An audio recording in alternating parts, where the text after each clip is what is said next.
Jon Fabricius Turell joins me. I know it's not. He's had this before. We had that at the Le Mans finale last year. But Jon, good to see you, buddy. Good to be back here in Denmark. A 6-round calendar. So we've got Matsusaka, Monza, Sebring. We bring Interlagos to the calendar. We go Spa, and then we have the EEWC Le Mans finale in late October. How excited are you about this championship? Because we've got nearly 30 cars going into competition this weekend, all vying for their share of a $150,000 prize pool. Yeah, I'm extremely excited. I haven't ever been as excited as I am in my entire life actually for GTR. It's been an amazing year for GTR in 2022. A lot of things have happened with us. The cooperation with Suki, stuff ongoing behind the scenes for developments in the VR world and metaverse, like gaming stuff upcoming, as well the leagues upcoming, new stuff starting up as new special events coming this year. So yeah, there's a lot of exciting things, and now of course the EEWC is the most exciting thing for us. It's like our primary league. So yeah, I quite like it a lot actually. It's pretty good actually for the moment. Yeah, I think realistically, with the amounts of teams, we've now got Burst Esport headed up by Jesper Pedersen. We've got the likes of Janis Simincic, Michi Hoyer, a whole host of talent. I know that Cameron Rogers, one of the drivers that's going to be lining up in the LMP2 car this week.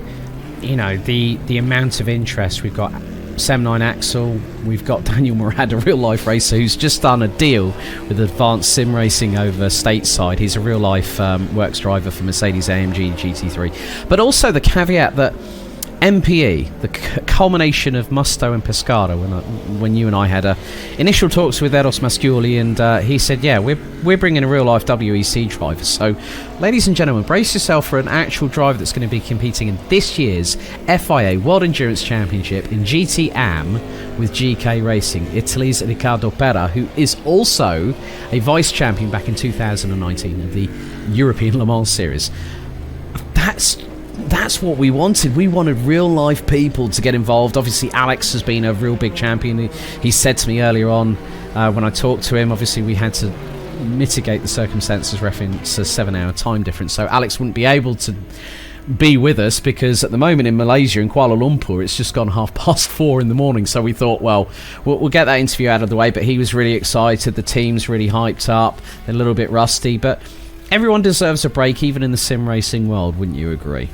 Definitely, man. I've also had some good talks with Alex about that, and the break for these guys really need that after the Le Mans Virtual and stuff like that. They were completely exhausted, and it's good seeing that these guys are in this championship as well. Also because of the time difference, of course, it's also pretty demanding, and that's why I actually like this kind of like event now, because we actually have teams in from Brazil as well. So I had a good chat with some of the guys from Brasilia at the CKR team and the Aztec Volante team, Elisio actually, especially. We kind of like basically had amazing talks about him being like 9,600 kilometers away and racing on our servers without any lags and stuff like that.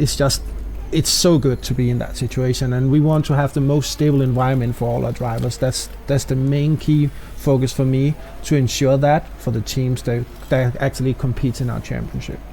I think also the fact that a lot of drivers, in every off season, it happens in real life, it happens in sim racing, that drivers have moved teams. The biggest moves that I think of are Alexis Zagorodnev setting up Cyberlinks Racing, and also the fact that they've got a Russian-Ukrainian crew, which is and obviously we have to. I'm going to say this briefly. We're not going to touch on it anymore, but our thoughts here at GTR24H are with the nation of Ukraine at the moment.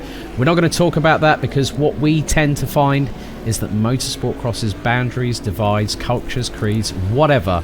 We're going to concentrate on the racing action.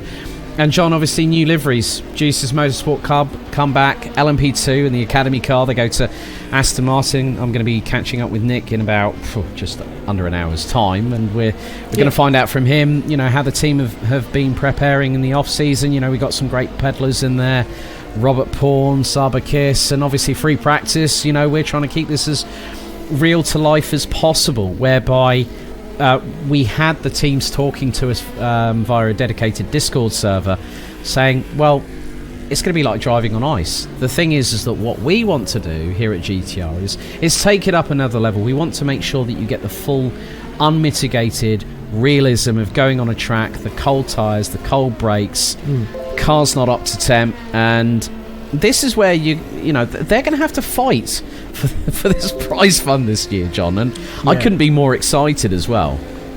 Yeah, I think one of the most important things for me is basically to tell the teams out that they are part of this organization, and the more we go into 2022, they will start to notice that we're trying to build our strategy up, situated around the drivers, and it's really important they actually enjoy themselves. Yeah. Of course, this is a competition where it's high level money up there and stuff like that, but it's also about entertainment, and they should enjoy themselves, and we try to improve all the way, and you can never be the best at something because you can always improve, and that's the thing what we're trying to do at GTR. We have our faults here and there, but that's something we want to improve for the future, and I do think that having all these teams in here with the variety of nationalities and stuff like that is just amazing to be part of.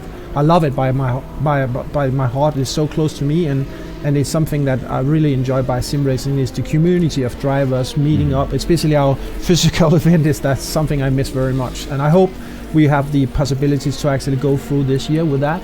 COVID decides that, but let's see where it goes. Yeah, we're not going to talk about the pandemic much over at all, because the good thing is things are starting to open globally, which is great news. Yeah. And for us here at GTR, we're going to have our commentary team reunited for 2022. Joining me over the course of this week will be Yusuf bin Suhail, who's currently moonlighting in Exeter before he jumps over, and I wonder if you're going to bring your sparkly hat that you got at the broadcast. I did say, have you got your dancing cane with you, Yusuf? So hopefully we'll be seeing him and Kieran McGinley on Friday evening for qualifying 2. But joining me for qualifying 1, and he'll be joining us for 3 hours of the race, Mr. Chris Buxton will be also in the house. He'll be back at his Somerset HQ in the same hometown as one Jensen Button. But you know, the amount of hard work that we've all put in behind the scenes, you know, we've started to build a community. The Discord is really thriving.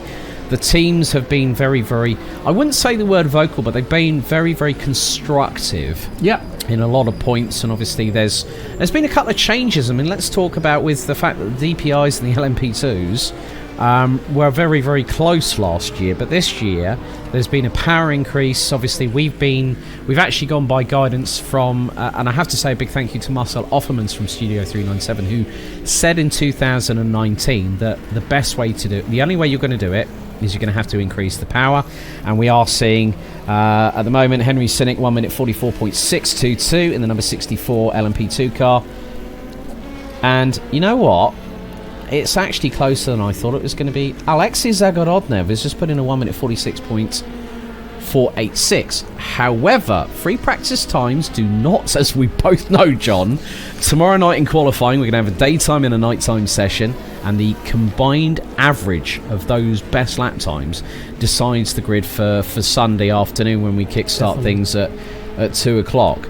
You know, as you say, there's been a lot of changes, but with the different nationalities, and also, you know, the team behind the scenes, we can't thank Peter and Niels on broadcast enough. I mean, James, our marketing director, we had a catch up with him earlier on, which was really, really good to see. But I think the general consensus is that 2022 for the Endurance E-Racing World Championship is in a very good place right now, isn't it? Yeah, it is. Definitely. It's something that I'm very much looking forward to, and especially, as well as I said before, the teams are the most important thing for me, and they really need to have a good time here, and if there's any concerns, and do not hesitate to contact us, either you or me or whatever, if you have any concerns out there. So it's definitely something that we want to improve, and the whole idea with the WC is the community, and the drivers should have the chance actually to meet and greet later in life, and that's what it's all about. It's about you having fun, and it's also the professionalism of drivers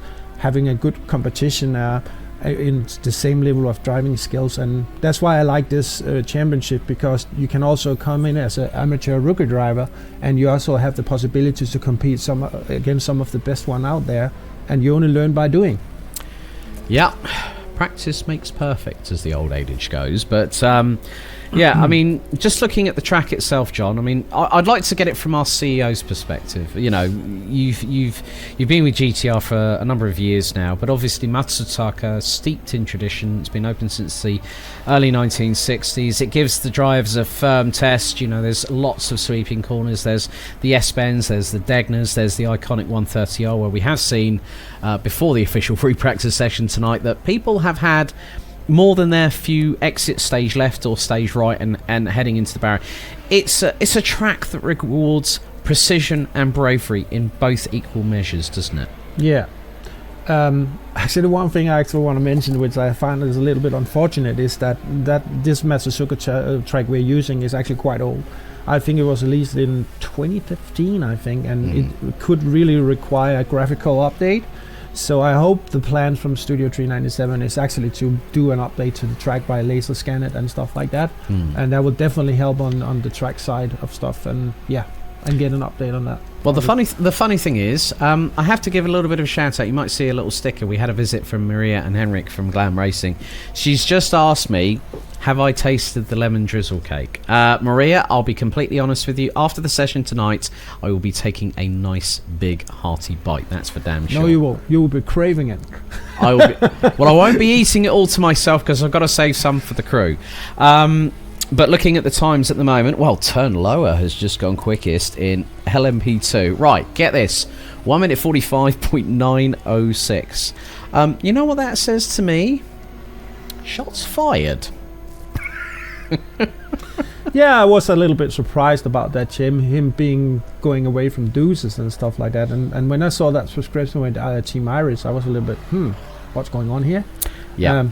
It was a quite surprising moment for me, but you know, it's sim racing. People change from team to team now and then, and they find new people to work with, and this is what we're seeing right now, so it's good. Yeah, just to give you an update on the top three in the respective classes. DPI, it is Henry Cynic on a 1 minute 44.622.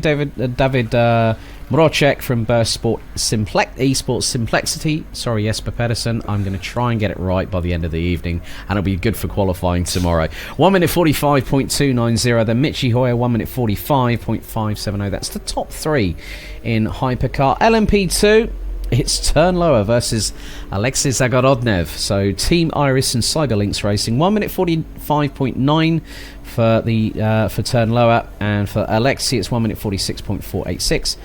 Damian Skovron in the Burst Esport Gura Sunglasses entry, 1 minute 46.674.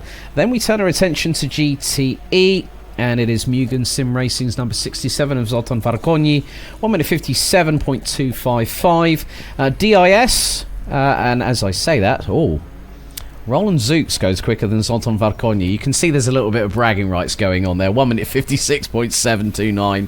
And DIS, 1 minute 57.535. Nikolai Beznikov doing pretty well in the BMW M8 GTE. I think probably for Yusuf Bin Sahal, who is a complete and utter anime and manga nut, he said that's his favourite livery so far. When I sent him a screenshot, he went, oh, I like it. And yeah, I thought the words clean up on aisle 3 were definitely very, very, very well mandated. We have got a yellow out in sector 1 at the moment, but it's Alessio Neto. Actually, you were saying that he's 9,200 kilometres away. No, 9,660, okay. I think, kilometres away from my server when we calculated it. It's completely nuts, man. And his ping rate was what, 123 milliseconds? 23 milliseconds, yeah. That's the thing about GTR24H. We have had 2.5 years of no server interruptions, no code reds at all. No. And we heard that from Arturus Masitis. We hope it continue. we knock on wood. Yeah. But good to see CKR, Leandro Verla, doing a great job in the number 13 CKR McLaren, rounding out the top 2. A little bit of time to find, though, nearly 8.5 tenths of a second. And Christopher Klanick for the 82 Mugen Sim Racing McLaren 720S GT3 rounds out the top 3 on a 1 minute 58.668.